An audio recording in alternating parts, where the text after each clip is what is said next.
그 중세 영국의 그 찰스 1세에 대한 이야기들을 조금 가져와서 했었습니다. 예를 들면은 뭐 찰스 1세가 당시 국회와 이 세금 징수 문제, 종교 갈등 문제로 좀 이렇게 갈등을 겪고 있었는데 갈등을 견디다 못해서 결국엔 군을 이끌고 의회를 해산하려고 했단 말이죠. 그래서 그 일로 잡혀서 재판을 받은 다음에 반역죄로 사형을 당했습니다. 좀 이렇게 아주 상징적으로 이야기를 하면서 이 이후에 만들어진 이 민주주의 국가에서는 아무리 그것이 왕이라고 할지라도 의회를 해산할 수 없다라고 하는 것이 성립됐다고 볼 수 있다. 이런 언급을 해줬었는데 아니 뺐지만 국회의원 이제 실제 하는 일은 국회의원 보좌관 일을 하고 있어요. 그냥 정당 대표가 뭐 합시다 그러면 거기에 뭐 뒷바라지나 하고 가서 투표나 하는 사람들이지 대한민국 정치를 국민들을 대표하면서 정말 다양한 이해관계를 얘기하고 그걸 토론하고 조정하고 하는 그런 진정한 의미의 정치 별로 안 보입니다. 갈수록 그런 것 같아요. 그러니까 어찌 보면 우리나라는 제왕제 대통령제이면서 또 제왕족 정당 대표제야. 정당 대표가 다 쥐고 있어. 모든 권한을. 정당 대표가 뭐라고 한마디 하면 그 입법 통과돼야 되고 다른 국회의원들은 뭐 해봐야 찍소리밖에 안 됩니다. 지금 이 시스템도 보아야 되고 그러니까 국회가 단원제다 보니까 또 국회도 어찌 보면 좀 제왕제 대통령제 못지않게 네. 제왕적 정당 대표나 원내대표가 제왕적 권한을 행사하고 있어요. 그렇죠. 이런 것도 좀 해소가 되려면은 좀 이제 국회도 양원제로 돼가지고 좀 권한도 좀 분산되고 견제와 균형의 원리가 작동이 돼야 된다. 이재명 대통령이 되는데 큰 큰 공을 세운 큰 기억. 1번은 윤석열의 이상한 쿠데타. 그리고 진짜 공은 사실은 송영길 대표다. 그래서 큰 빚을 지고 있다. 이제 이런 얘기가 있었는데 제가 주목하는 건 그거예요. 저는 차기 대권을 운이한 때가 아니다. 여러 차례 말씀드리지만 금년이 1년 반에 해당되는 해. 정말 힘있고 뭔가 개혁할 수 있는 해. 그리고 현재 지금 대통령이 명민하게 잘 하시잖아요. 이것저것 다. 그 트럼프하고도 맞상대해서 잘 지켜내고 저 부동산도 본인이 한 20번에 걸쳐서 SNS에 날리면서 주도해 나가고 부처 보고 이런 것도 다 공개하면서 국민소통을 잘하고 잘 끌고 나가고 있는데 차기 대권 노름으로 다른 사람도 아닌 여당의 정책을 비롯해서 싸움이 걸어올 때 어떤 면에서는 대통령이 좀 외롭겠다는 생각을 좀 했어요. 김민석 총리가 이제 또 당으로 돌아와서 당대표를 하겠다, 보낸다는 거 아니에요? 얼마나 답답했으면. 그런저런 면에서 사람이 없는 가운데 굉장히 중요한 우군 송영길이 그 자리에 들어오니 그 송영길의 귀환은 대통령에게 큰 힘이 되겠다. 그렇죠.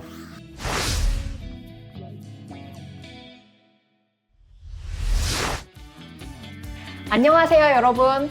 정치에 짬밥 좀 있다 하는 사람들이 모여서 떠드는 정치 짬밥입니다. 네, 오늘도 제 우측에는요, 다선 국회의원이시자 변호사이신 문병호 문짬님 나와 계십니다. 안녕하세요.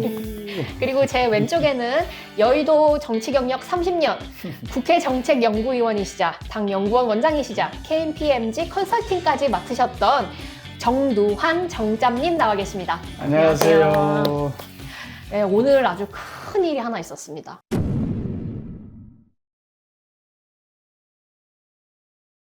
아마 거의 대부분의 국민분들께서 TV 아니면 유튜브를 켜서 이 재판을 보셨을 것 같은데요. 바로 12.3 비상계엄 사태에 내란 우두머리 혐의로 재판에 넘겨진 윤석열 전 대통령에 대한 선고 날이었습니다.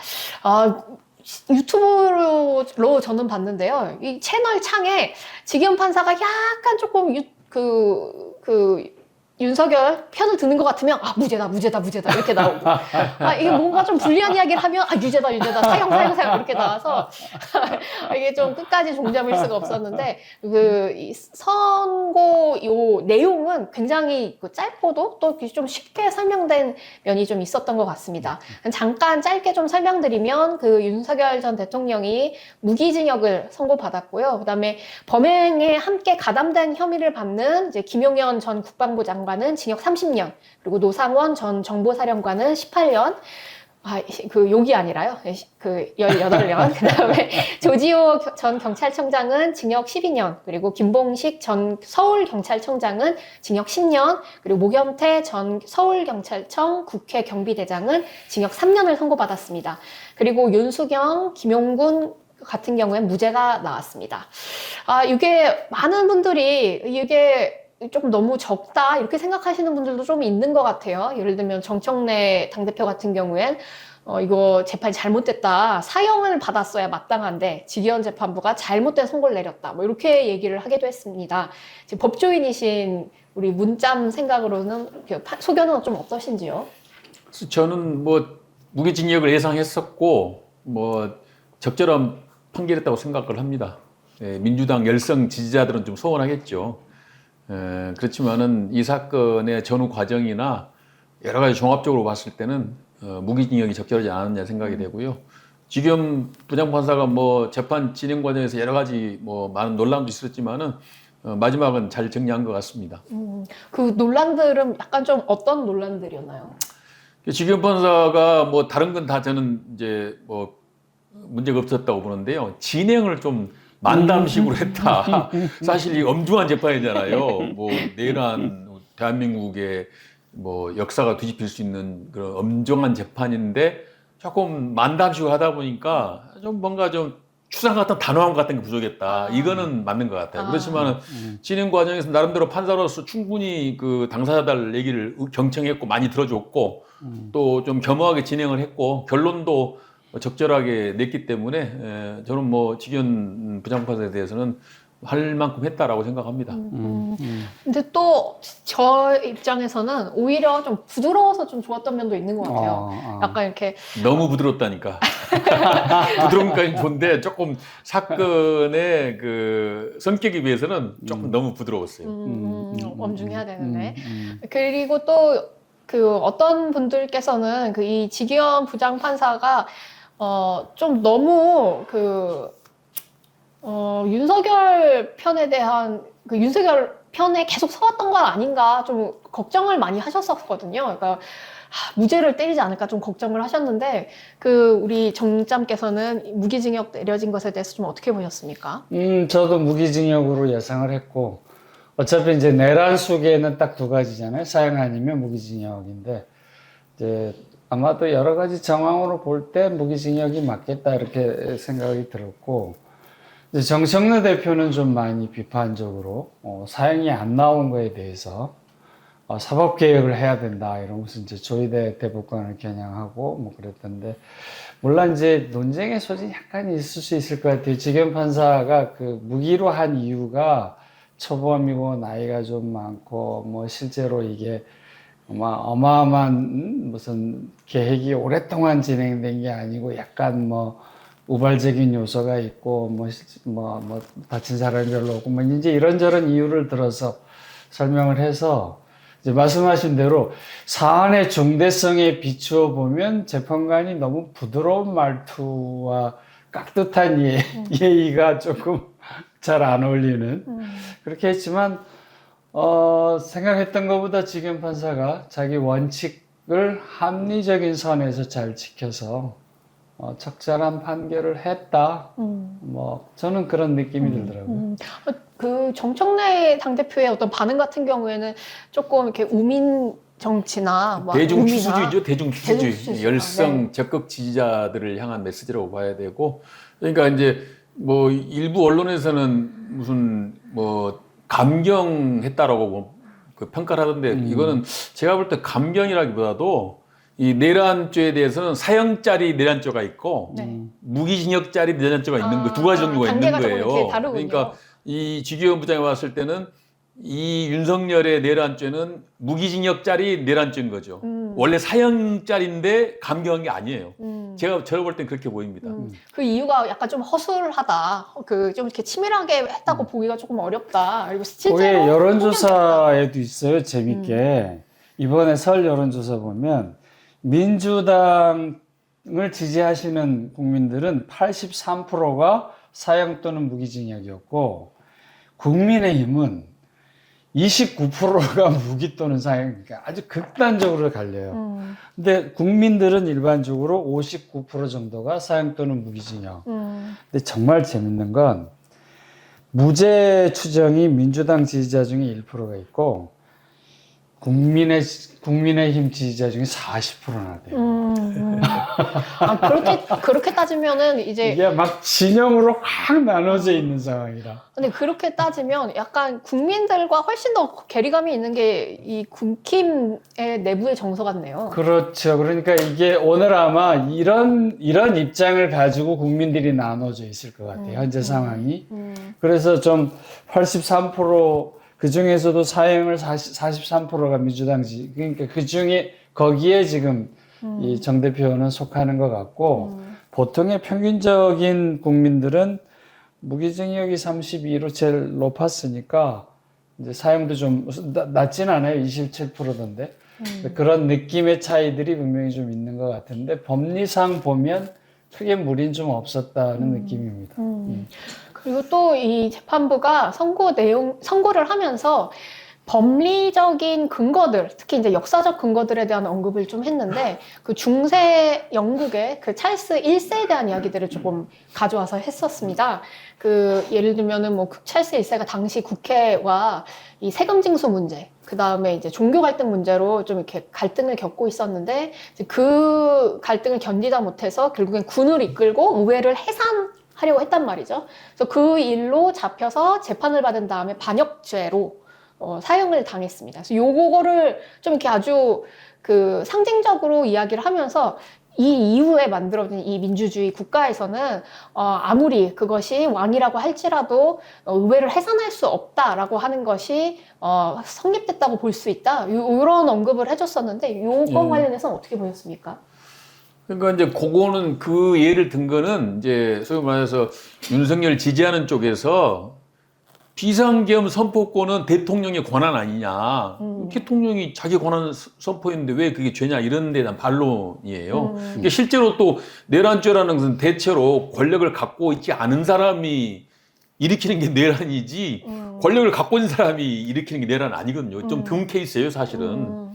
근데 이제 찰스 1세도 자기가 왕으로서 권력을 갖고 있었잖아요. 네. 갖고 있었는데 의회를 해산하니까 이제 되치기 당해가지고 이제 그 내란죄로 처형을 당했거든요. 그러니까 윤석열도 이제 결국 판결의 이유를 보면은 아무리 대통령이 비록 비상계엄 선포권이 있지만은 그러나 이제 국회 기능을 마비시킨다든가 국헌을 문란하게 할 목적으로 그런 권한을 행사하는 것은 안 된다. 그것은 내란죄가 될 수 있다. 이런 논리를 편 거죠.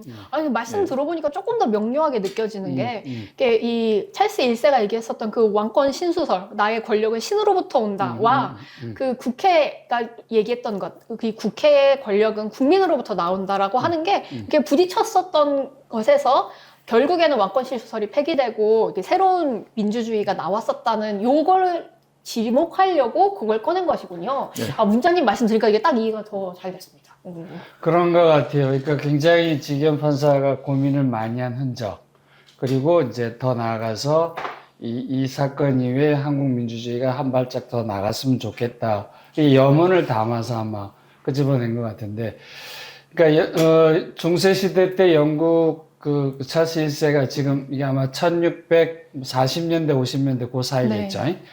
그래서 왕이 이거 의회가 너무 간섭이 심해. 내 맘대로 하고 싶어. 그래 가서 이제 엎었고, 그거를 다시 이제 되짚어서 진압을 의회가 하면서 이제 왕이 처형당하는. 그러니까 이제 우리 민주주의 역사에서 중국이 차지하는 위치와 그 프랑스 차지하는 위치가 워낙에 중요한데 그 중에 두 나라가 경로가 좀 달라지잖아요. 프랑스 같은 경우는 1789년에 프랑스 대혁명으로 그 루이 18세인가요? 거기를 이제 바스티유 감옥에 이제 뭐 습격을 하고 그들이 나와서 결국 단두대에 처형을 하면서 이제 완전히 왕정이 깨졌고 없어졌고 민주정으로 갔고 영국은 이제 이 사건 이후에 또 이제 왕은 있고 귀족정도 있고 평민정도 있고 이렇게 의회와 이렇게 하다가 이제 명예혁명이라는 걸 하게 되죠. 1688년에. 그 명예혁명을 통해서 왕이 이제 신사적으로 협정하는 거죠.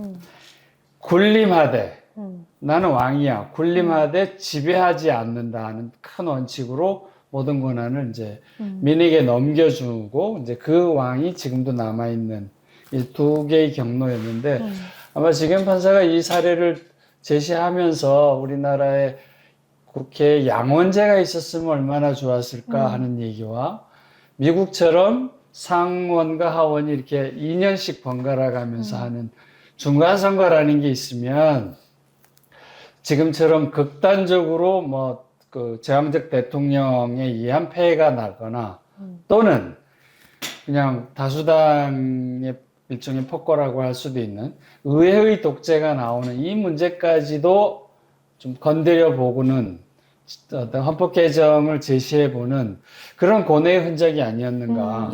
그런 면에서 매우 높이 사고 싶어요. 우리 지금 정점 TV가 추구한 헌법 개정이라든가 또는 다당제, 새로운 어떤 정치 제도 이런 것을 그동안 많이 우리가 주장해 왔는데 오늘 지규현 판사가 그 부분을 좀 언급을 했어요. 그래서 사실 윤석열 전 대통령의 비상계엄 내란의 동기가 사실은 이 극단적인 적대적인 대립에 있거든요. 네.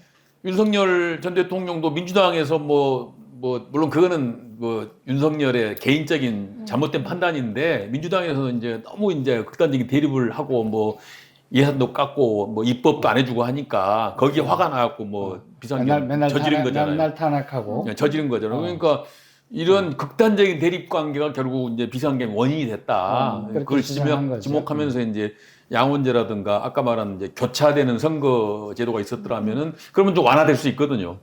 중재도 될 수 있고 그래서 그런 걸 좀 언급한 거는 괜찮았던 것 같아요. 그냥 사법적인 잣대만 갖고 하는 게 아니고 여기가 종합적으로 좀 고찰을 해서 나름대로 좀 해법도 제시한 그런 판결이 아니겠나 싶었는데 어쨌든 간에 그런 적대적인 그런 그 한국의 이 여야 대치 상황을 좀 극복하는 제도가 반드시 필요하다. 그런 걸 다시 한번 느꼈고요.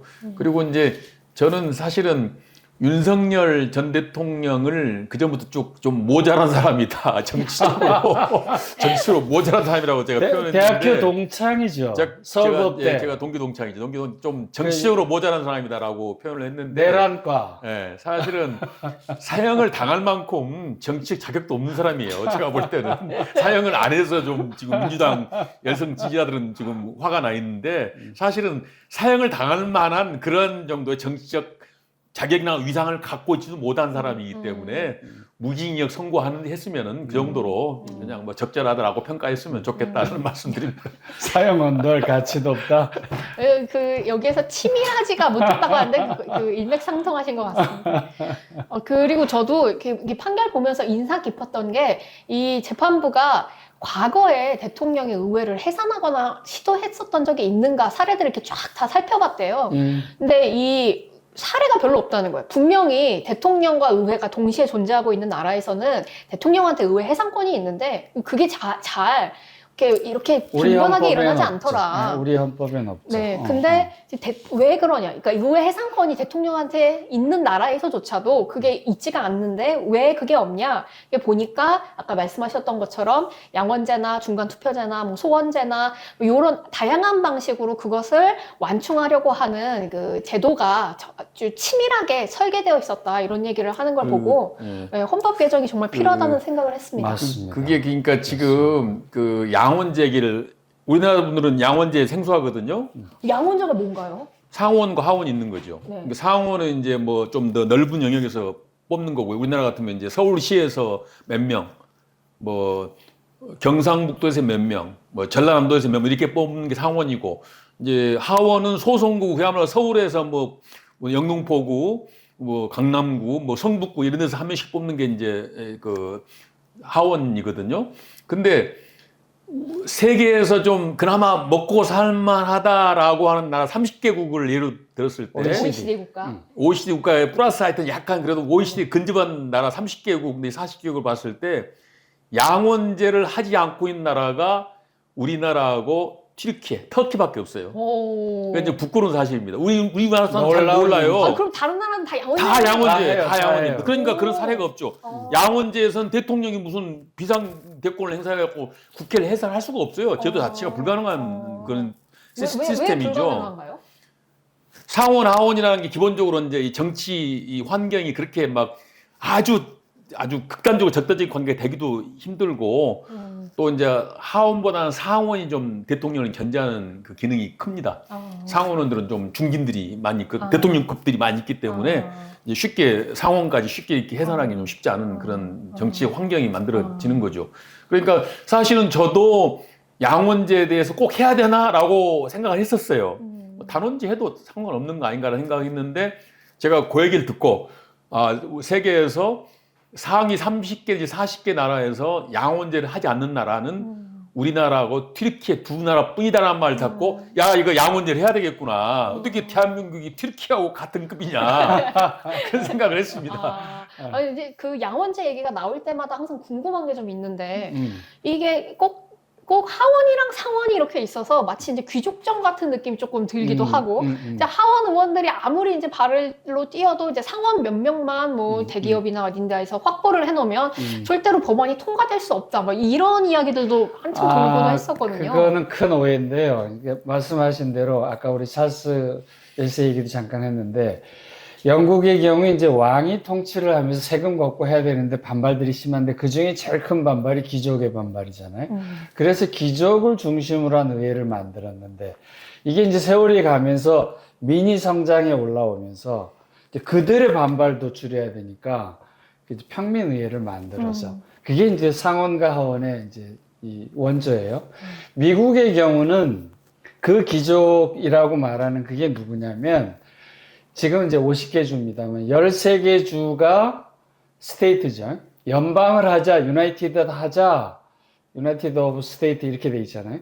그럴 때 그러면 스테이트는 각각 인구 비율로 하원을 뽑고 그 대신 야 너희는 인구가 이따만하게 많고 우리는 뭐 몇 명밖에 안 되는데 다 너희들 이익대로 갈 거 아니야. 그러니까 인구수 생각하지 말고 주별로 13개 별로 2명씩을 그냥 뽑아서 상원 만들자. 이 사람들은 우리를 대표하는 거야. 인구를 대표하는 게 아니고 이렇게 해서 이제 상원을 만든 거잖아요. 그렇기 때문에 상원과 하원의 역할이 다르고 일반적인 권한은 다 하원에 주는데 그것이 반드시 상원을 겪어야 되는 예를 들면 중요한 인사 문제, 예산 문제 이런 것들은 반드시 상원을 겪게 돼 있거든요. 그러니까 2번을 걸러야 돼서 시간이 좀 걸릴 수 있는데 미국이라는 그 스테이트의 연합 그것을 지켜내는 데는 상원이 절대적인 역할이었고 특히 정치적 안정성 대체로 예측 가능한 정치 그리고 무한의 대결을 완충시켜주는 제도 이렇게 해서 이제 상원이 잘 자리를 잡고 있는 거죠. 그러니까 저런 이상한 트럼프 같은 사람 나와도 그 나라가 잘 안 무너지는 게 제도적 안비가 좋은 거예요. 근데 이제 대체로 하원의 권한이 세죠. 미국은 좀 다른데 미국은 상원이 상당히 이제 권한이 센데. 아니 뭐 일반 권한은 하원이 더 세죠. 대체로는 이제 일반 이제 민생 관련 경제 관련 권한은 하원이 세고 미국은 이제 뭐 외교나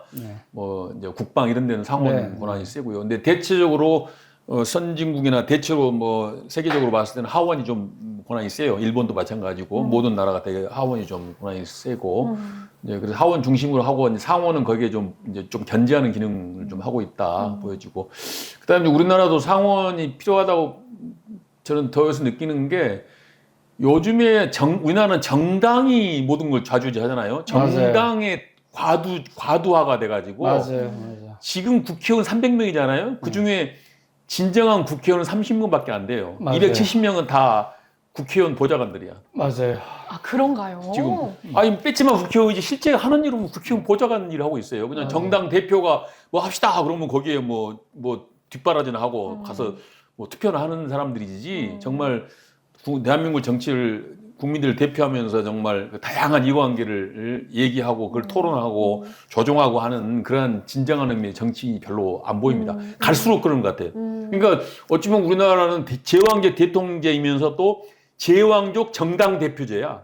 정당 대표가 다 쥐고 있어. 모든 권한을. 정당 대표가 뭐라고 한마디 하면 그 입법 통과돼야 되고 뭐 다른 국회의원들은 뭐 해봐야 찍소리밖에 안 됩니다. 지금 이 시스템도 바꿔야 돼요. 그러니까 국회가 단원제다 보니까 또 국회도 어찌 보면 좀 제왕적 대통령제 못지않게 제왕적 소위 말해서 정당 대표나 원내 대표가 제왕적 권한을 행사하고 있어요. 그렇죠. 이것도 좀 이런 것도 좀 해소가 되려면은 좀 국회도 양원제로 돼가지고 좀 권한도 좀 분산되고 견제와 균형의 원리가 작동이 돼야 된다. 맞습니다. 뭐 제 생각은 맞습니다. 그렇습니다. 그러면 한국에 만약에 양원제가 도입된다. 네. 그러면은 하원은 어디에서 뽑고 상원은 어디에서 뽑을 수 있을 걸까요? 상상해 본다면. 그건 이제 지금 말씀하신 그 내용은 하원은 지금 우리처럼 인구 비례에 의해서 약 17만 정도에 한 명씩 뽑잖아요. 평균해서.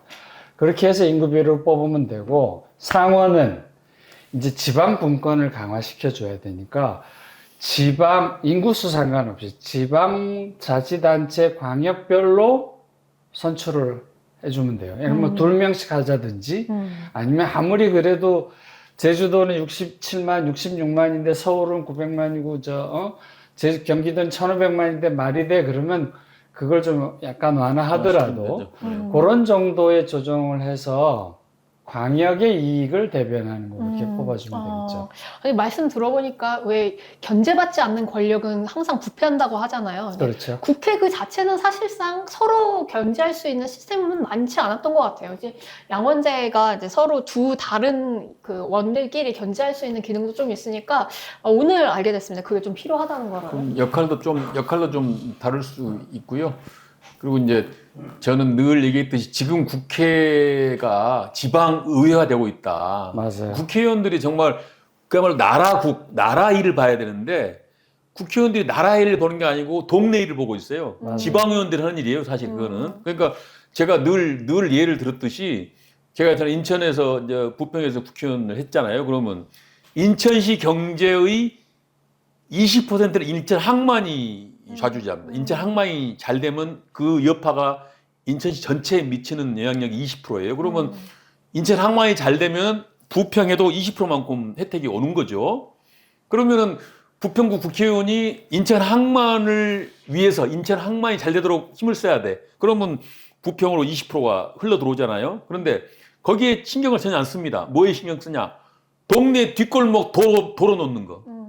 무슨 지역의 중학교 체육관 짓는 거. 그거 하면은 뭐 프레카드 붙잖아요. 뭐 문병호 의원님이 뭐 우리 체육관을 뭐 지어줬습니다. 뭐 도로 개통 환영, 축 환영 해가지고. 근데 그게 아니거든요. 그러니까 국회의원들이 정말 인천 항만의 발전을 위해서 머리를 쓰고 예산을 따는 고민하는 게 아니고 뒷골목에 도로 놓고 뭐 학교 체육관 짓는데 머리를 쓰고 있어요. 사실은 그거는 지방 의원들이 하는 일이에요. 그래서 국회의원들 질이 갈수록 떨어지는 거죠. 갈수록 떨어지는 거죠. 그래서 상원을 해야 된다는 이유가 저는 그런 것 때문에 진짜 국회의원다운 국회의원, 국가를 생각하고 서울시 전체를 생각하고 경기도를 생각하고 인천시를 생각하는 큰 사고를 해야 한다는 거죠. 그렇죠. 그래야 진짜 국회의원이지. 동네에 무슨 도로나 놓고 무슨 체육관 짓는 게 국회의원입니까? 그러니까 지금 국회의원들이 제 역할을 못하고 있는 거예요. 지금 국회의원들이 좀 리얼한 지방의원화돼요. 지방의원. 갈수록 그게 더하고 있어. 갈수록. 그 현실 맞아요. 아주 네. 리얼하게. 조금 이제 좀 딴 얘기인데 그 제가 두 분 말씀 들으면서 어떤 생각이 들었냐면 왜 사회의 개혁은 항상 이렇게 젊은 사람들이 가져온다 막 이런 얘기 하잖아요. 근데 그렇지가 꼭 않은 것 같아요. 이게 좀 나이와 전혀 상관없이 그 두 짱밤러 분들께서 말씀하시는 걸 보면 눈이 막 반짝반짝이고 갑자기 화색이 도시는데 사회 개혁과 혁신은 나이랑 전혀 상관없이 그 개인의 어떤 가치와 삶의 태도에서 나온 게 아닌가 이런 생각을 갑자기 했습니다. 간만에 칭찬 들은 거 같아요. 근데 요즘 20, 30대에 저도 좀 아쉬운 게 있어요. 왜 요즘 20, 30대는 왜 이렇게 좀 어떤 가치나 지향점 면에서 좀 이렇게 막 진취적이지 않는지 그런 게 조금 아쉽더라고요. 그럼 오히려 네. 좀 보수화돼가는 경향도 네. 있고. 그냥 먹고 사는 당장 눈앞에 먹고 사는 게 민감하고 네. 뭐 취업에 민감하고 내 지갑에 민감하잖아요. 네. 사실 우리 20, 30대는 그런 것도 중요하지만은 이 나라가 어떻게 되고 말이죠. 네. 뭐 이게 민주화가 돼야 되고 뭐 이런 데 좀 큰 주제에 상당히 민감했거든요. 그래서 네. 뭐 내일은 아니지만은 공적인 뭐 문제가 생기면 가서 막 데모도 하고 시위도 하고 막 앞장을 섰는데 요즘에는 뭐 큰 공적인 일에서 좀 무관심한 것 같고 그냥 내 지갑, 내 개인적인 일에 문제가 생기면 거기에 앞장서는 것 같은 다 그런 그런 느낌이. 건 아니고요. 물론 있잖아요, 그렇겠죠. 젊은 아니 근데 저는 젊은 사람들이 그럴 수밖에 없는 게 이것도 한번 저희가 나중에 그 주제로 한번 꺼내면 좋을 것 같은데 이 젊은 사람들의 보수화를 어떻게 볼 것인가 이런 거. 근데 오케이. 저는 약간 좀 먹고 살기 힘든 문제가 확실히 그러니까, 있는 것 네, 같고 네. 그다음에 저희 세대가 한국 사회에서 처음 등장하는 부모보다 가난할 것으로 예견되는 세대거든요. 그러니까 사실 기존 기성 세대들은 뭔가 이렇게 사회도 바꿔봤고 이제 뭐 이렇게 좋은 위치에도 올라가고 아파트도 한번 사보고 이랬는데 저희는 아무리 일해도 아파트도 살 수 없고 그냥 뭔가 사회도 바꿔본 경험이 없고 하다 보니까 그리고 먹고 살기 점점 팍팍해지고 하다 보니까 오히려 나 하나 먹고 사는 게 더 중요하지 않나 이런 생각을 하게 되는 것 같아요. 그래서 요번 기회에 좀 이제 저희 개헌 이야기도 나눌 거니까 젊은 사람들도 그 이 국가적인 문제에 참여할 수 있도록 국민들이 개헌에 참여할 수 있는 기회가 조금 있으면 좋겠다는 생각을 개인적으로 많이 하고 그 있습니다. 얘기를 하시니까 이따가도 잠깐 얘기할 시간이 있을지 모르겠지만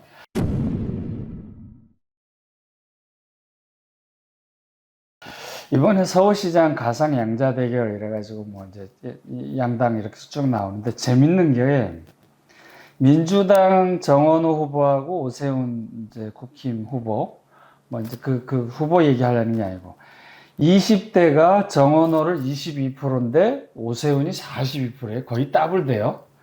70대가 정원호 19%고 오세훈이 52%예요. 그러니까 이게 한 3배 가까이 되죠. 2.5배 되죠. 20대와 70대가 닮아 있어요. 그리고 이제 그러니까 40대, 50대는 거꾸로 정원호가 50, 59, 오세훈이 26, 24니까 더블이에요.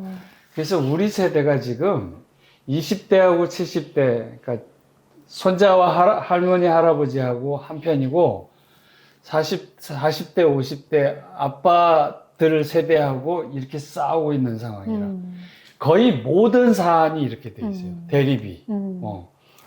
왜 이런지는 정말 면밀하게 한번 토론을 해봐야 되는데 일단 얼핏 드는 생각은 아까 말한 대로 이제 우리는 워낙에 없이 자랐고 없는 게 당연했고 그래서 우리가 부모 세대보다 훨씬 더 잘 사는 과정을 쭉 겪어왔는데 지금의 20대들은 엄마 아빠 세대가 사회적 부를 다 갖고 있고 우리는 거기서 아무리 쫓아갈 수 없는 부동산 더군다나 AI까지 겹치면서 일자리 그러니까 우리 미래가 더 암울한 거죠. 그래서 아마 이 문제는 면밀하게 별도의 토론을 한번 해봐야 될 만큼 중요한 아주 사회적 갈등인 것 같아요. 저희 한번 다음 주제로 한번 논의해보면 좋을 것 같습니다. 그 자연스럽게 여론조사 좀 꺼내주셔서 얘기 꺼낼 수 있겠는데요. 설 민심 여론조사를 한번 쫙 돌렸다고 하더라고요. 이게 사실 지방선거 앞두고 명절 때 하는 여론조사라서 아무래도 어떻게 나오는지 민심 방향이 어떤지 굉장히 중요할 것 같은데요. 혹시 그 정점께서 잠깐 설명을 좀 해주실 수 있으실까요?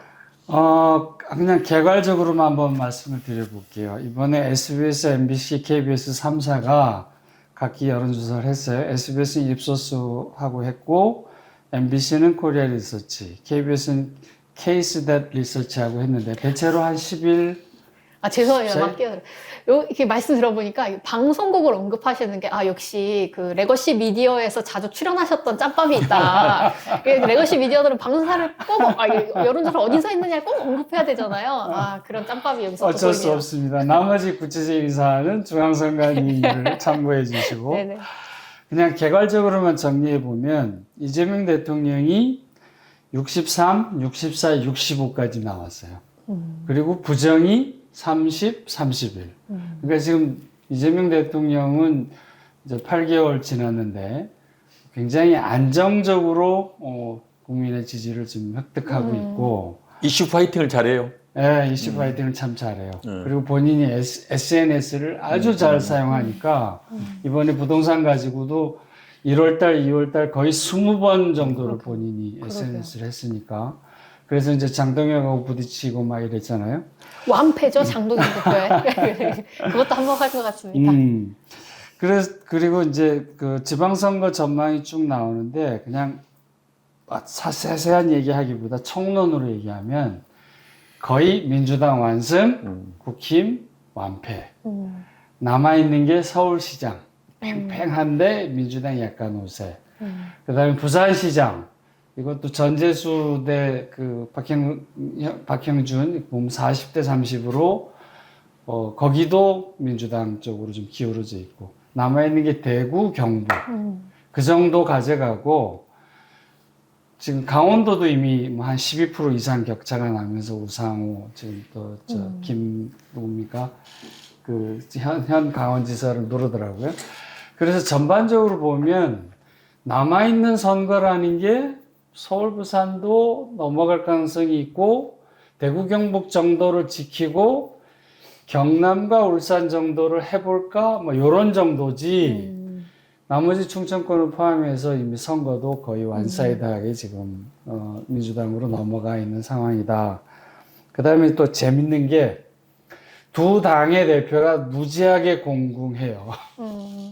정청래 대표 이번에 세게 붙었다가 이제 조국혁신당하고 깨졌잖아요. 네. 깨지면서 굉장히 어려운 지경으로 내려갔고 일반 국민 지지도도 계속 내려가 있는 상황이고 장동혁은 거의 23%니까 아직 뭐 거의 저는 이번 지방선거를 장동혁 체제로 치를 수 있을까 싶어. 뭐 당면 개정하고 뭐 어쩐다고 하는데 이미 그런 수준은 다 넘어간 거 아닌가 싶고요. 그리고 이제 재밌는 게 조금 전에 말씀드린 대로 여론조사를 구체적으로 들어가서 보면 세대 간의 대립, 이게 화해할 수 없는 정도로 20대와 70대가 한편, 나머지 40대, 50대가 한편인 걸로 정면으로 부딪혀 있는, 거의 모든 사안에서 부딪혀 있는.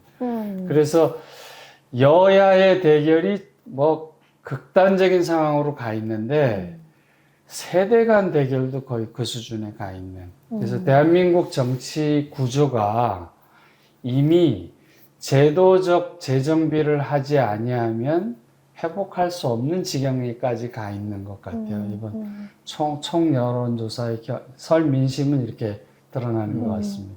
그러니까요. 지난번 지방선거는 윤석열 전 대통령 당선 직후에 실시되어서 국민의힘 바람이 불었잖아요. 그랬죠. 근데 이번 그때 두 개만 졌어요. 두 예, 개만. 근데 서울도 이제 그래도 민주당이 그때는 그런 대로 그래도 최소한은 지켰어요. 아니 지난번 선거에서는 저기 경기도하고 예. 제주도만 민주당 가져가고 다 뺏겼어요. 그랬네. 아, 그 앞에는 거꾸로였고. 거꾸로였고. 그래도 경기도 큰 데를 막 지켰고 서울시 구청장들은 그래도 그런 대로 조금 지켰어요. 지키기는. 근데 올해는 보니까 강남 서초도 지금 불안한 상황이에요. 맞아요. 예. 전 구청장이 다 아마 민주당으로 넘어갈 가능성이 높아 맞아요. 보이고. 그러니까 지난번 지방선거보다는 쏠림 현상이 좀 더 강하다 이렇게 보여져요. 이제 그 이유는 여러 가지 있지만 역시 이제 그 국민의힘이 정신 못 차리고 있다. 갈 길을 잃은 국민의힘.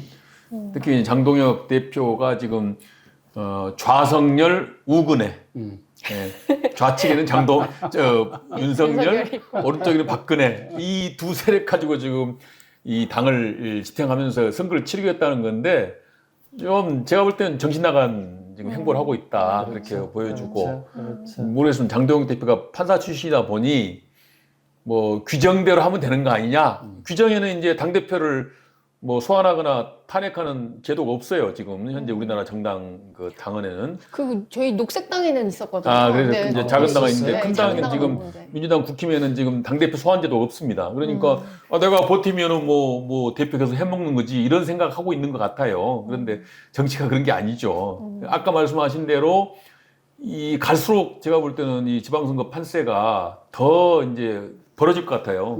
그러면 이제 예를 들어서 한 4월쯤 가면은 장동혁 갖고 선거 못 치른다 이런 얘기가 분명히 나올 겁니다. 그렇죠. 모든 후보들이 다 이제 뭐 모여서 이제 뭐 모여가지고 후보들이 모여가지고 이제 대표 교체하라 비대위 체제로 가자 이렇게 아마 나올 가능성이 높은데 그렇게 되면 사실 버티기가 쉽지 않아 보여요. 그나마 장동혁 대표 물러나고 비대위라도 만들어서 조금 중도표를 흡수할 수 있는 비대위라도 만들고 뭐 윤석열 뭐 이런 탄핵 또 내란에 대해서 석고대죄하고 뭐 그런 퍼포먼스를 하면서 또 잘하는 거 있잖아요. 항상 무릎 꿇고 잠못졌습니다. 그런 거 하면서 좀 해야 그나마 지난번 지방선거에 민주당이 지키는 정도 지킬 수 있을까 말까 하는 정도거든요. 그래서 지방선거 생각보다는 재미가 없어질 가능성이 높은데 자관 뭐 장동혁 체제가 어디까지 가나 한번 봐야 될 것 같습니다. 그 말씀하셨던 것처럼 장동혁 대표의 약간 무능 혹은 당원 혹 국민에 대한 민심 무시일지는 모르겠지만 오늘도 그런 장면들이 좀 포착되는 것 같아요. 아직까지도 국민의힘에서 어떠한 논평이나 그 장동혁 대표의 발언이 없었다고 하더라고요. 원내대표는 좀 뭐 죄송하다고 했어요. 원내대표는 성명을 뭐 SNS에 올렸더라고요. 장동혁 대표는 아예 네. 그냥 공식 입장을 안 내놓기로 결정을 했다고 하더라고요. 그래요. 네. 그래서 윤어게인을 아직도 하겠다고. 그래서 이게 그 이번에 같이 그 조식이었나요? 그게 뭐였죠? 그 회담 같이 밥 먹으면서 같이 대통령이랑 같이 영수회담. 영수회담 네. 하는 자리에서도 안 간 것에 대해서 내부에서도 문제가 좀 제기가 있었잖아요. 뭐 조갑재 대표도 뭐 그렇게 문제 제기를 하기도 했고 그런 문제 제기가 내부에 있기는 있나 봐요. 그러니까 좀 조용히 하면서 좀 상황을 보려고 하는 건 아닐까 싶은데 제발 그 장동혁 대표께서 정신 차리고 그 당을 위해 나라를 위해 좀 자신을 버리면 어떨까 이런 생각이 좀 듭니다. 자리에서 내려오셔야. 재미있는 게 여론조사에도 나오는데 한동훈 제명 때문에 저는 그 당내에 좀 심각한 문제가 제기되지 않을까 싶었는데 국민의당의 그 당원들은 한동훈 지지에 대해서 별 영향 없다. 제명에 대해서. 별 영향 없다. 그래요. 그러니까 우리가 알고 있는 국민의힘이 이미 당원들까지 다 바뀌어 있는 것 같아요. 그래서 저는 이번에 여론조사를 쭉 면밀하게 보면서 느끼는 게 국힘의 당원들은 그 윤어게인에 대해서도 한 40% 이상이 여전히 지지를 하고 있어요. 그리고 한동훈 제명에 대해서도 40% 이상이 잘했다요. 이게 일반 국민하고 달라요, 지금. 모르겠어요. 근데 그거는 일종의 이제 하여튼 국민의힘 당원들이 저는 그 다수가 그렇게 하는 의문은 들어요. 그건 한편 또 다르게 해석해 보면은 합리적인 생각을 가진 보수들은 자기가 국민의힘 당원이라고 커밍아웃을 안 한다고 볼 수도 있어요. 샤이 국힘. 창피한 거죠, 정말. 자기가 봤을 때는 윤석열 엉터리고 잘못했고, 정말 그 국힘 지금 잘못하고 있는데 이제 말은 못하고 그렇다고 해서 뭐 당신 국민의힘 당원이야 물어보면은 당원입니다라고 하기도 좀 멋쩍고 약간 그런 것도 저는 있지 않느냐. 샤이 보수가 많아진 거 아닌가. 아무리 생각해봐도 아무리 국민의힘 당원들이 그렇다 해도 윤어게인을 찬성한 사람이 다수일까? 저는 그거는 좀 이상하다고 봐요. 좀 그렇게까지는 아니지 않느냐. 근데 이제 약간 이제 소위 말해서 좀 샤이 보수나 합리적 보수들이 지금 입 다물고 있는 거 아닌가. 그러다 보니까 이제 또 그 소위 말해서 좀 그 열성 보수들이 그 표집이 좀 과다된 게 아닌가 생각도 좀 들더라고요. 충분히 과다대표될 수 있는 상황이에요. 그런 생각이 들어요. 그렇지 않으면 우리 상식으로는 윤어게인이라는 거 말도 안 되는 소리인데 그런 것들을 국민의힘에 여론조사에 나온 거 보면 예를 들면 그 윤석열 대통령 무죄야 40%나 돼요. 거의가 민주당 지지 한 1%밖에 안 되는데 이게 말이 안 되는 것처럼 민주당 당원들도 달라요. 국민들하고 민주당 당원들은 아주 강경한 개딸들의 세력이 다수인 것으로 지금 쭉 여론조사 결과는 그래요. 그래서 일반 국민들 입장에서 보면 양당의 당원들이 모두 다 완전히 끝에 가 있는 거라. 근데 그게 혹시 당원들을 타겟팅한 게 아니라 지지하시냐라고 먼저 묻고 답한 거 아닐까요? 그러니까 예를 들면 나는 당원은 아니지만 국힘 지지자야라고 말을 할 수 있잖아요. 근데 말씀처럼 국힘 지지자야라고 말하는 사람은 이미 이제 굉장한 이제 극우 성향이 있는 거고 당원이든 아니든 상관없이 옛날에 국힘 지지자였지만 나는 지지 이제 더 이상 안 해. 이렇게 바뀐 사람들이 좀 있기 때문에 그 사람들은 이제 포착되지가 않는 거죠, 질문상에서. 그럴 수도 왠지 있겠다는 생각이 드는데. 그래서 아까 말씀을 연장해서 제가 생각해 보면 오늘 이 중요한 판결이 난 거잖아요. 그러니까 그 지금 헌법 87년 헌법이 39년 됐는데 이 상황이 87년에 헌법을 만들 때 과정을 보면 79년 10월에 박정희 대통령 시해가 있었고 12.12 군사 반란 전두환 노태우가 했고 그로부터 79년 12.12부터 7년 후 87년 6월 6.29 선언 난 고무렵에 이제 항복선언을 하게 된 거니까 그때 만들어진 헌법. 그 헌법이 오늘 이 중요한 판결과 관련해서 보면 저는 이런 의미가 있다고 봐요. 이제는 견딜 수 없는 상황이 돼버렸다.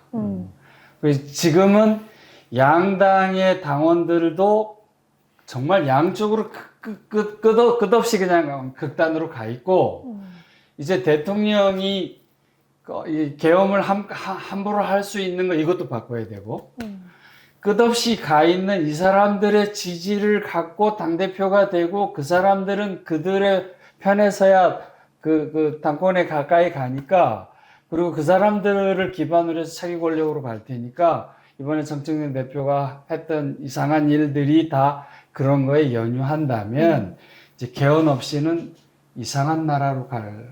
그래서 오늘 사실은 이 판결을 통해서 이제 우리가 이제 개헌 내란을 이제 끝장을 냈으니까 이제는 개헌을 하지 않으면 그리고 아까 말한 양원제를 포함해서 제왕적 대통령제도 깨고 양원제도 가고 지방 분권도 하고 수직적 분권도 하고 수평적으로 대통령과 국회의 권한도 나누고 국회의 권한도 상원 하원으로 좀 나누고 그래서 수직적 수평적으로 분권을 하는 개헌 이제 그때가 드디어 왔다.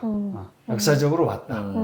뭐 좋은 분석입니다. 그러니까 지금 전체 국민의 이제 그 분포를 보면은 아까 말한 대로 이제 극단주의자 양쪽 20%가 있는 거예요. 그리고 나머지 60%가 사실은 이제 거기에 대해서 문제가 있다고 생각하고 있고 뭔가 좀 새로운 국민 통합이나 새로운 정치적인 제도가 나와야 한다고 생각을 하는데 문제는 이제 이 60%를 이제 묶어내고 하나 그릇으로 이게 만들 수 있는 지금 이제 그 구심점이 없고 그걸 세력화를 못 한다는 데 한계가 있는 거죠.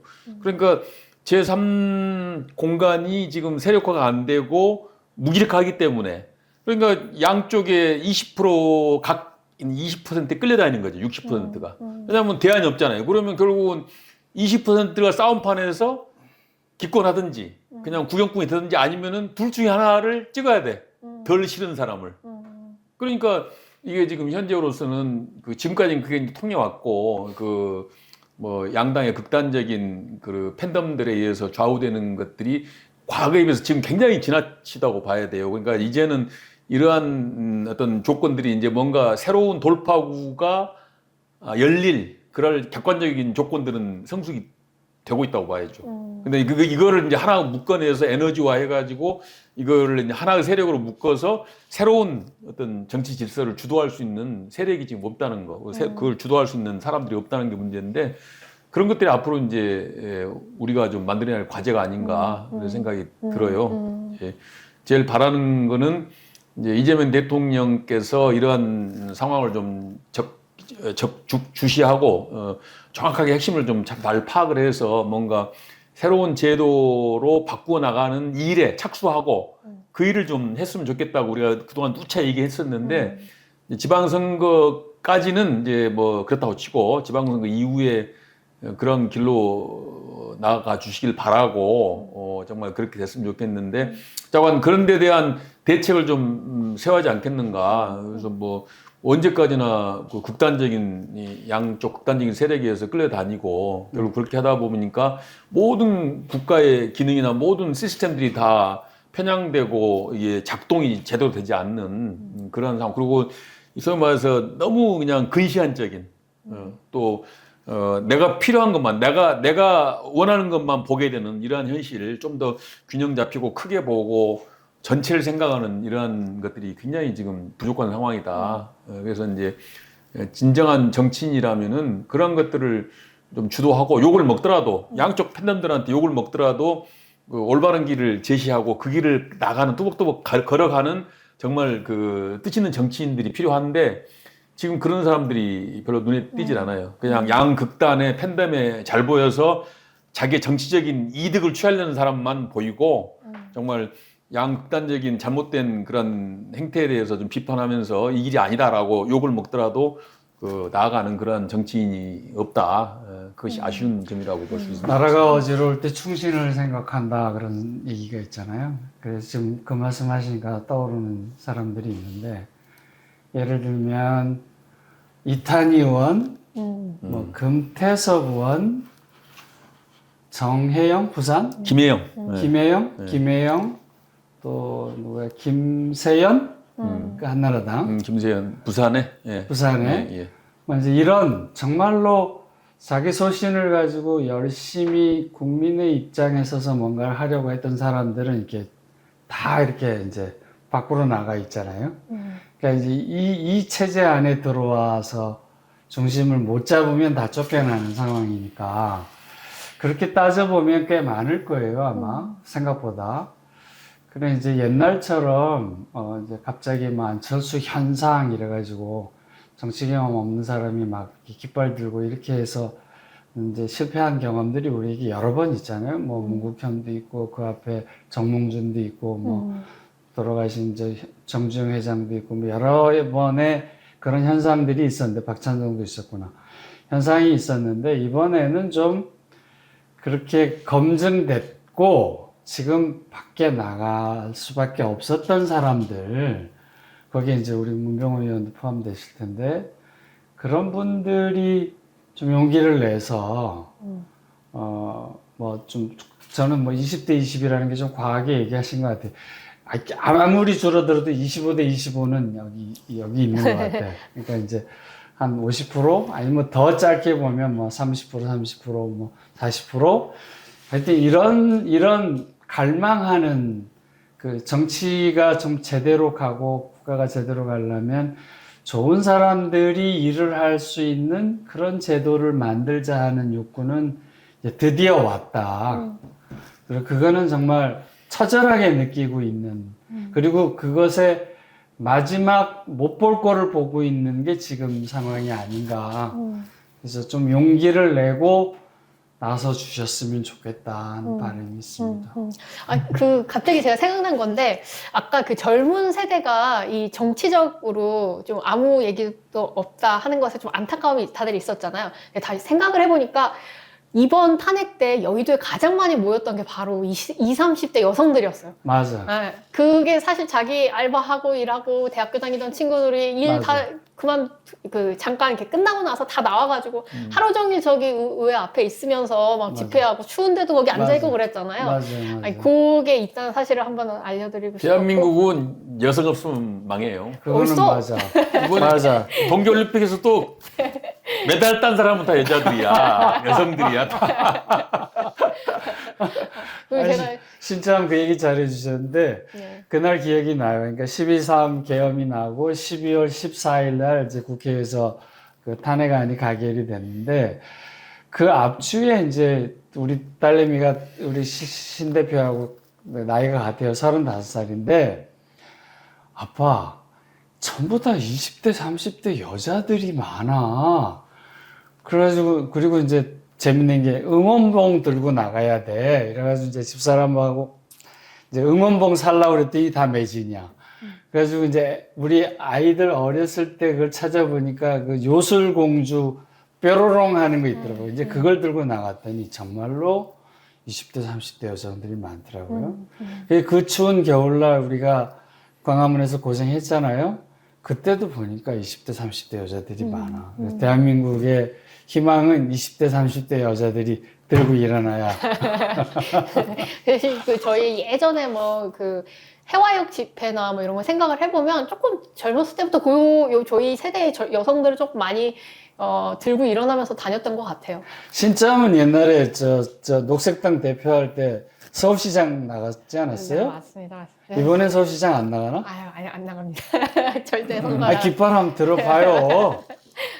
그리고 제가 오늘 또 들었던 생각이 어떤 요인들은 상관관계가 있고 어떤 요인들이 인과관계에 따라서 결정되는 게 있는데 대부분의 사람들이 A가 있기 때문에 B가 일어난 거야 이렇게 생각을 하지만 세상에 많은 일들은 다 이 상관관계로 이루어져 있다는 거예요. 그러니까 A가 B를 불러내는 게 아니라 A도 B를 불러내고 B도 A를 불러내고 서로가 서로에게 영향을 끼치면서 어떤 사건들이 발생하는데 그렇죠. 네, 아까 말씀해 주셨던 건 제도적인 개혁, 헌법의 개혁과 그다음에 이 국민들의 정치적인 활동, 새로운 집단의 등장들 이 두 가지 모두 다 필요하다는 점을 짬밥러 분들께서 말씀해 주신 게 아닌가라는 생각을 했습니다.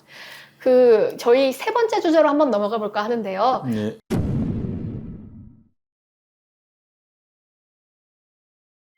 전 사실 잘 몰랐는데요. 저희 옆에 계신 정장님께서 이 주제는 꼭 3번으로 해야 된다고 하시면서 말씀을 해주셨습니다. 바로 송영길 의원이 이번에 재판을 거치면서 좀 무죄를 받았다고 하더라고요. 본인이 몸담고 계시던 소나무 당은 이제 해산 절차를 밟을 것 같고 개인적으로 그냥 민주당에 입당을 하시기로 결정을 하셨고, 그다음에 이제 이재명 대통령과도 굉장히 친밀하게 조금 정치적인 논의를 하시는 것처럼 보이시던데요.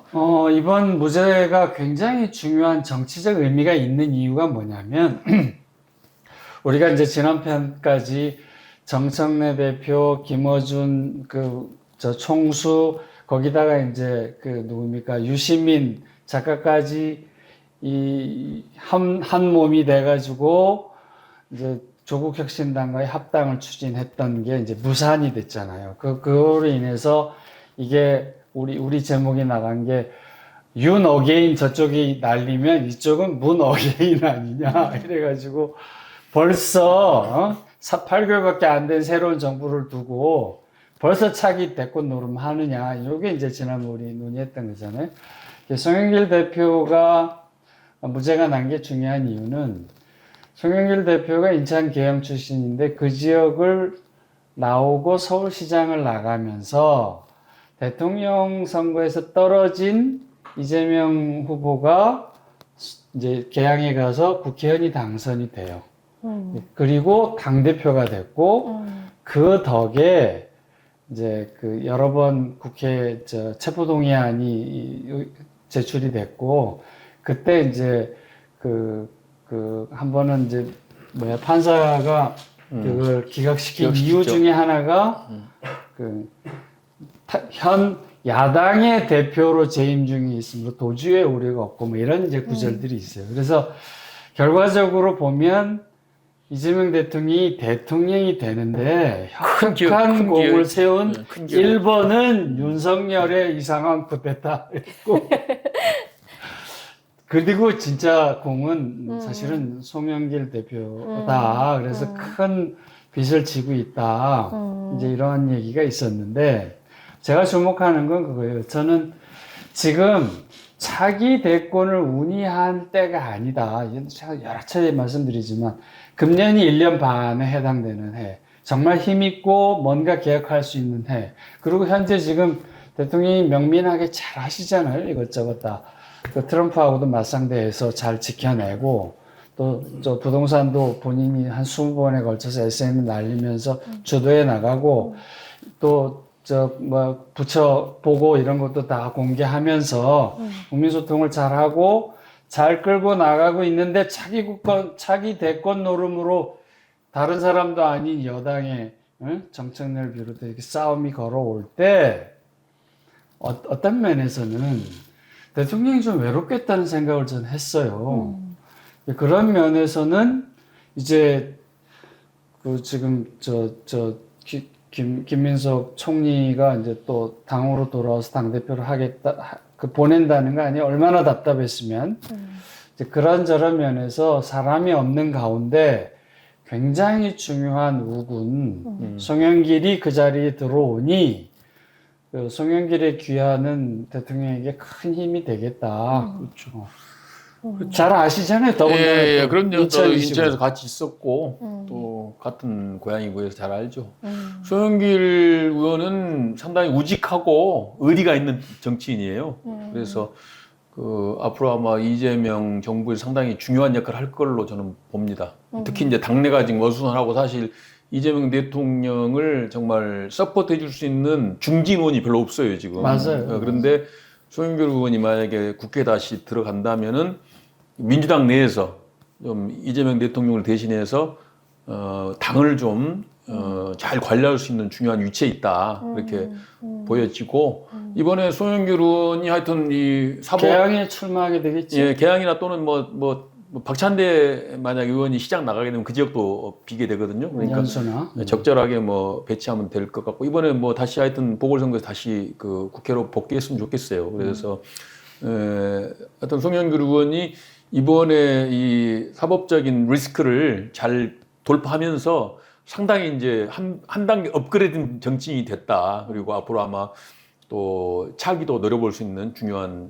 위치에 이제 올라선 것 같다는 느낌이 들고 뭐 그동안 잘 해왔지만은 앞으로 좀 더 이제 지혜롭게 이재명 대통령과 잘 손발을 잘 맞춰서 일하면은 상당히 뭐 큰 역할을 할 수 있다 그렇게 네. 기대가 됩니다. 저도 그런 면에서 대통령에게 힘이 된다는 게 하나, 또 다른 하나는 송영길이라는 사람이 정말 놀라운 게 뭐냐면 엄청나게 공부를 해요. 독서량이 제가 뭐 비교할 수 맞아요. 없어. 그리고 그 러시아 말도 잘하죠. 중국말, 그 칭화대 교환교수로 가서 중국어로 강의를 했습니다. 와. 그다음에 프랑스어도 좀 하고 일본어도 좀 하고 와. 그래서 두루두루 국제적인 관계의 인맥이 굉장히 넓고 미국까지 포함해서 그다음에 이 친구가 놀라운 게 뭐냐면 국회의원 5번에 인천시장을 한 그리고 변호사인 그가 지금까지 집이 없어요. 그래서 왜 그러냐 도대체 그랬더니 공인일 때는 부동산을 집을 사지 않기로 집사람하고 약속을 했대. 근데 지금까지 집이 없어요. 그러니까 적어도 그런 면에서 그 사람을 그 송 의원을 뭐 이렇게 부정부패로 몰아가는 거 이건 저는 부정부패하고는 거리가 먼 사람이야. 굉장히 멀죠. 맞아요. 이건 그건 검찰이 맞아요. 잘못 골라도 한참 잘못 골랐고 그래서 그런 모든 것들을 다 벗어날 수 있고 그가 다시 그 대통령과 함께 손을 잡고 일을 하면 중요한 시기에 그 이제 6월 6.3 지방선거에 보궐선거에 돌아올 테니까 중요한 역할들을 할 수 있지 않을까. 맞아요. 아까 얘기하니까 생각나는 게 굉장히 또 문학 소년이에요. 그래가지고 그 시를 외우더라고 시를 그래가지고 행사장 가서 축사를 하게 되면 시 한 편씩을 또 거기서 또 낭독을 합니다. 그 정도로 아까 굉장히 노력하는 정치인이고 하여튼 나름대로 원칙이 있어요. 예, 그래서 우직하면서도 나름대로 원칙이 있기 때문에 저는 정치력만 잘 발휘하면 앞으로 상당히 큰 역할을 할 수 있다. 그래서 기대를 하고 하여튼 앞으로 우리 송 의원님, 송 대표님의 그 큰 뜻이 잘 이루어지기를 기대합니다. 이렇게 약간 이렇게 좀 비교하기는 싫지만 그 조국 당 대표님이랑 좀 자꾸 이렇게 같이 보게 되는 것 같아요.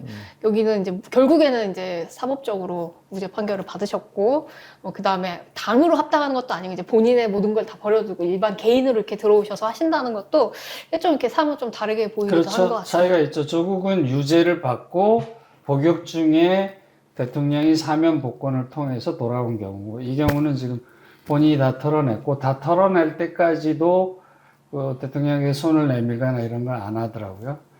이 친구가 워낙에 어렸을 때부터 그런 노력 그리고 우직함 또 어떤 의리 그리고 청렴 이런 거에 대해서는 거의 그러니까 제가 보기에는 정말 이 시대의 청백리라고 할 만큼 우직하게 살아요. 저희 한번 송영길 대표님 여기 모시면 어떨까요? 오셔서 이렇게 이제 정점하고 동기시든가? 예, 그러니까 개인적 관계는 그 송영길이 연대 총학생회장을 했고 오픈장을 했고 제가 언더장을 해서 어렸을 때부터 이제 동기슈머 그러니까 동기슈머. 이거 오셔가지고 러시아 말도 해주시고 뭐 이렇게 중국어도 해주시고 뭐 시도 읊어주시고 한번 너무 재밌을 것 얘기하겠습니다. 같은데 그동안 이야기도 해주시고 네네. 사법 절차라고 하는 게 그 정말 중요한 것 같은 생각을 다시 한번 하게 됩니다. 저건 저 이재명 대통령이 결국은 이제 사법적인 그 화살을 피할 수 있게 된 가장 큰 그렇죠. 원인이 바로 이제 송영길 의원이 의원직 사퇴하고 그 자리를 이재명 대통령이 물려받았기 때문이에요. 그렇죠. 이재명 대통령이 배치를 달고 당대표 했기 때문에 그렇죠. 구속도 면했고 또 재판도 많이 미뤄지고. 많이 예, 수년시킬 수 있었어요. 맞아요. 예, 그렇기 때문에 사실 대통령이 낸 거죠. 재판 빨리 끝났으면 어려웠어요. 근데 아주 여러 가지로 뭐 잘 맞았다. 여러 가지 그 조건들이 그런 점에서 기대가 되고. 예. 네, 그 두 분께서 잘 한국 정치를 잘 이끌어 가셨으면 좋겠습니다. 저희 오늘 아주 큰 사건이 있었어가지고 그 얘기 하느라 시간 가는 줄 모르고 촬영을 하게 됐는데요. 그 오늘 얘기 나누면서 나왔던 이야기들, 개헌 문제라든지 아니면 보수화되고 있는 청년 문제라든지 다음 국회 좀 특별하게 다뤄보면 좋겠다는, 다음 회차 때 다뤄보면 좋겠다는 생각을 하게 됐습니다. 자, 오늘 얘기 재밌으셨다면 여러분들 구독과 좋아요 눌러주시고요. 저희 오늘은 여기까지 하도록 하겠습니다. 정치 짬밥! 짬밥이었습니다.